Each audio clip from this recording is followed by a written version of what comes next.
Hi, my name is Megan, and I am a new mom. I have a 2.5-month-old, little Miss Evie, over here sleeping in her favorite vibrating chair. And I recently took Evie to Illinois to see family and friends, and some of my friends who are new moms asked me to tell them what worked and what didn't work when I went on the flight. We had a total of 4 flights, 2 flights to Illinois, 1 connector, and then 2 flights home, again, a connection in LA. So I'll just go through, how I prepped, what worked, what didn't work, and add your comments below if you have ideas about what worked for you or suggestions. We'll put links to all of the products we used in the comments below also. And if you have any questions, just feel free to ask me. I'm completely new at this also, so I'm learning as I go. But it's always good to see what works for other people, so that's why I'm doing this for you.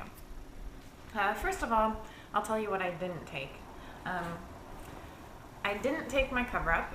I'm not a shy person, and I find this to be in the way more than it helps. So I dressed in yoga pants, tennis shoes, and a nursing tank.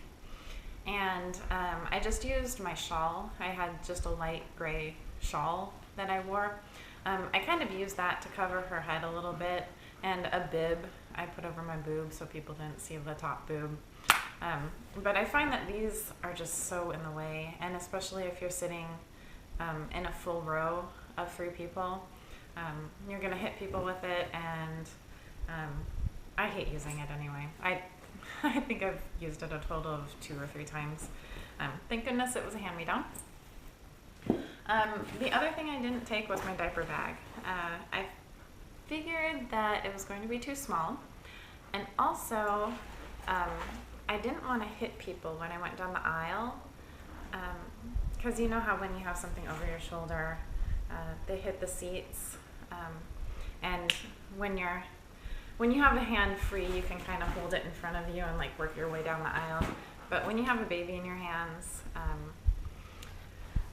it's not that easy. So I decided to go through our closets, and I found my husband's college backpack, which was the perfect solution. It can go smaller or bigger with the sides here.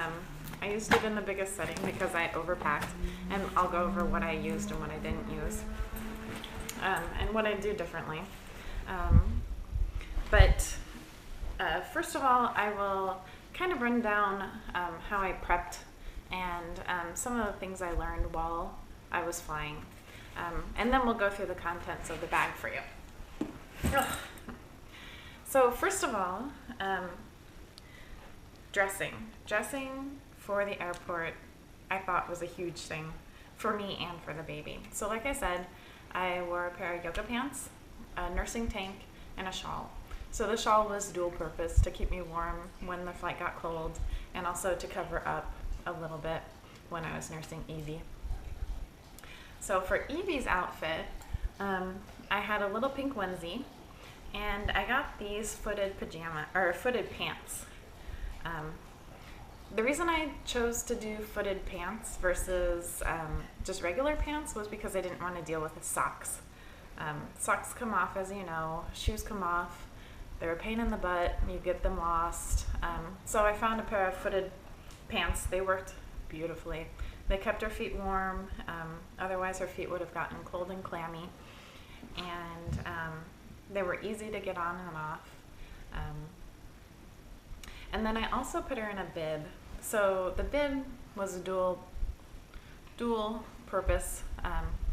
It was for spit because she's starting to drool a little bit, and then also for her burps after feeding. So one of the first things I did was I looked for somebody who seemed to be baby friendly. On the very first flight, I found an 18-year-old who was majoring in early childhood education, and she actually kind of spotted me on my way down. So I boarded between the A and B groups. And when I came down the aisle, she's like, "Oh, a baby. Oh, I love babies." So I said, "Hi, I'm going to sit by you if that's okay." So I sat next to her, and it was supposed to be a full flight. But somehow we got an empty middle seat. People avoid you like the plague when you have an infant. They do not want anything to do with you. We actually had a man in his 20s or 30s sit next to us in the middle aisle, and the flight attendant knew I was a little nervous, so she actually pointed out an empty seat a little further up in the plane, which was awesome, because having an empty seat next to you is a lifesaver. I actually laid her down, and I'll show you a picture of her down on the empty seat next to me. But I laid her down. She slept in the middle seat. I changed her in the middle seat. Don't be shy about changing your baby in the middle seat. But there are a couple things you have to consider. I brought doggy bags, so I put the diaper in a doggy bag, wrapped it, tied it really tight, and then put that in a Ziploc bag. They will not dispose of your diapers on a plane, so you do have to take them off the plane with you. And nobody wants to smell a dirty diaper.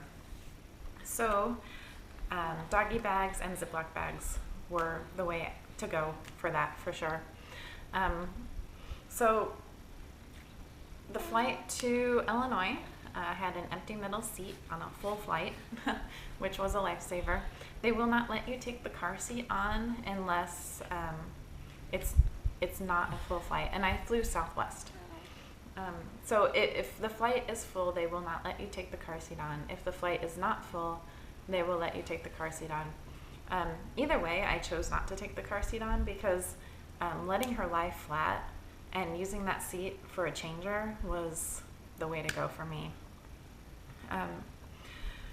They are a little safer in their car seat, but I held her pretty tight when I had her on my lap for takeoff, and if there was turbulence and for landing, I held her real tight. So I felt better about that, and it was just a lot more convenient to have a flat surface for her, and I think it was more comfortable for her also.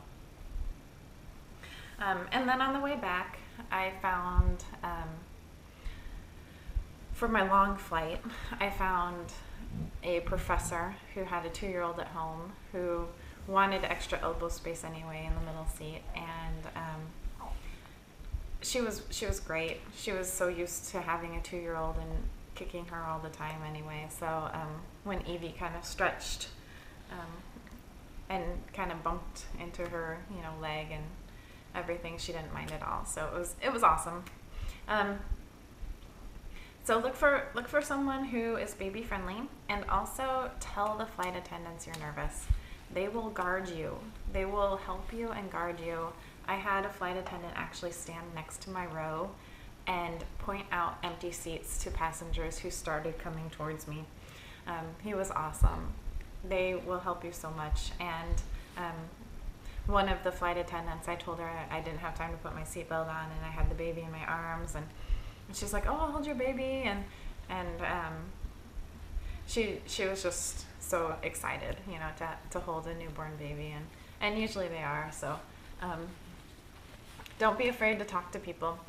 Ask the people at check-in, if they have any tips for you. Ask the flight attendants if they have tips for you. They'll be very nice. And again, I flew Southwest. One other thing to consider on the flight is the air pressure. I used, and we'll go over this, but I used this inflatable breast friend, which worked out really well for me. But on the first flight, I learned my lesson that you do not fill it all the way because of air pressure. You know how when you're on the plane and when you're up in the air, you think it's a good idea to put some lotion on. You open that lotion up and it squirts all over you and you're like, shit. Well, the same thing happens to balloons or air-filled sacs. So I felt like I was being squeezed to death by a cobra. I had to put the baby down, and I had to release some of the air pressure. In this, it's really easy. It just has a place where you blow it up right here, and just let some of the pressure out, and put it back on and used it for the remainder of the flight.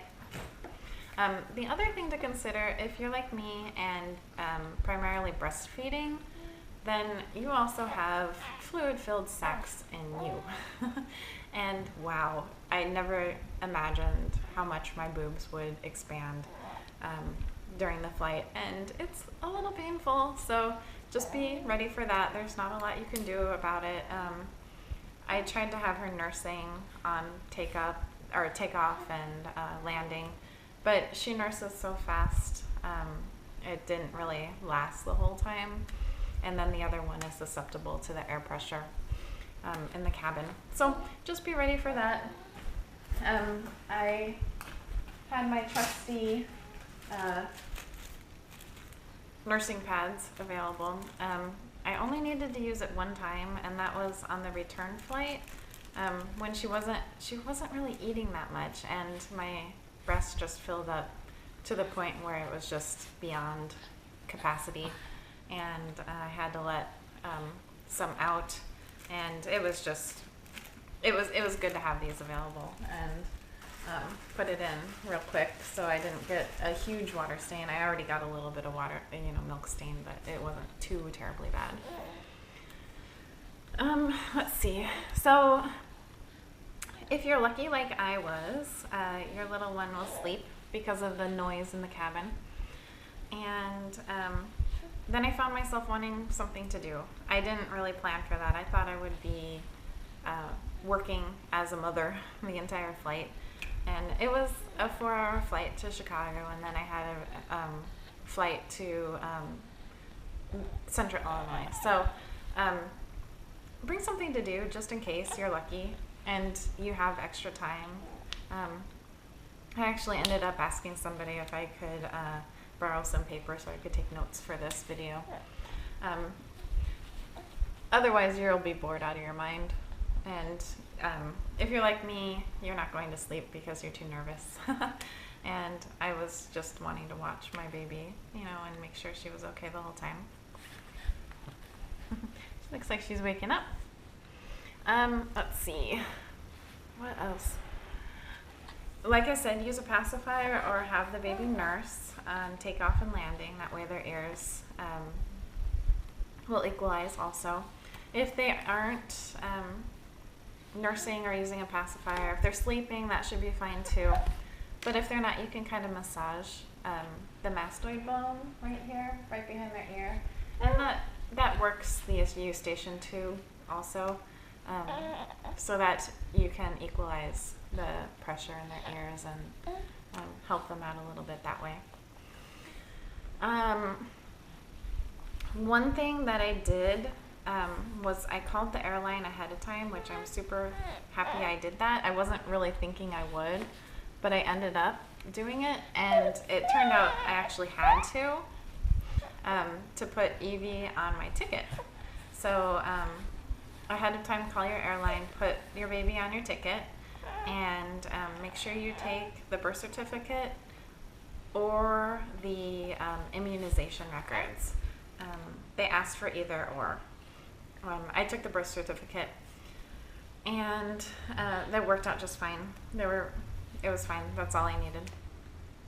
Let's see. I chose to use the car seat and the stroller in the airport. So what I had was I had my backpack, I had my purse, which I will never take again. I'll just take the backpack. And then I had the Britex Spiagel travel system, the stroller with the infant car seat.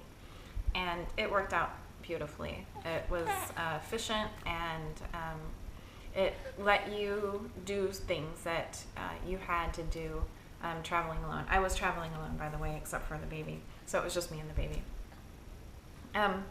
It provided a safe place for Evelyn to sit, especially when I had to use the restroom. Sometimes you just need to put them down somewhere and you're not going to put them on a dirty bathroom floor. So I was able to put her in the car seat and stroller. It also provided me, you know, some hands-free. I was able to put, you know, a blanket here or there, and also if I got a bottle of water, I was able to put that in the stroller. And it also allowed me to eat before the flight because we were traveling for, you know, about 10 hours. So I did need to eat myself, and sometimes, as you know, as a new mother, you don't get a chance to eat. So having her in the car seat really provided me a way to get some food myself and keep her safe.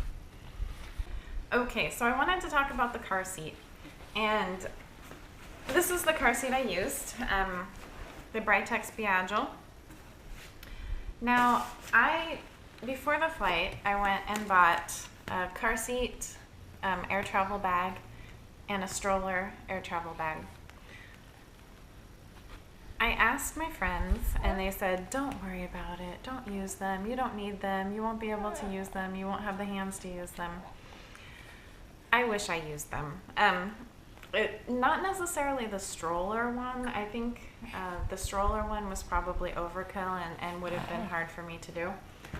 But the car seat, oh, I wish I would have used this protection. Number one, when we got to Chicago Midway, it was pouring. And when they brought the car seat up, it was soaking wet. So I had to put her in a soaking wet car seat, which sucked. The second thing is, each time I got the car seat back, they had tugged something out, gotten something dirty, ripped something.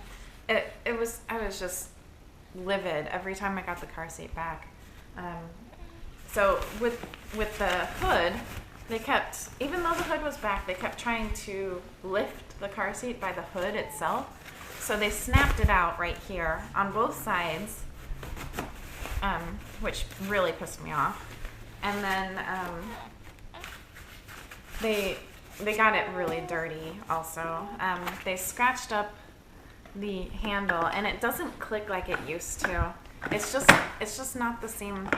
It's not the same car seat. It's not my brand new, 2-month-old car seat anymore. And they scratched up the handle over here. Looking back, I really wish I would have used the air travel bag to keep it safer. So those are two things. I'll probably take this stroller one back. They didn't really mess up the stroller as much, but I'll definitely keep this car seat one and use it if I travel again with her. All right, so that was my prep for the flight and getting myself and Evie ready and just things to consider. So if you'd like to watch the second video on what I packed and what I used versus what I didn't use, please watch the second video, and I will see you later.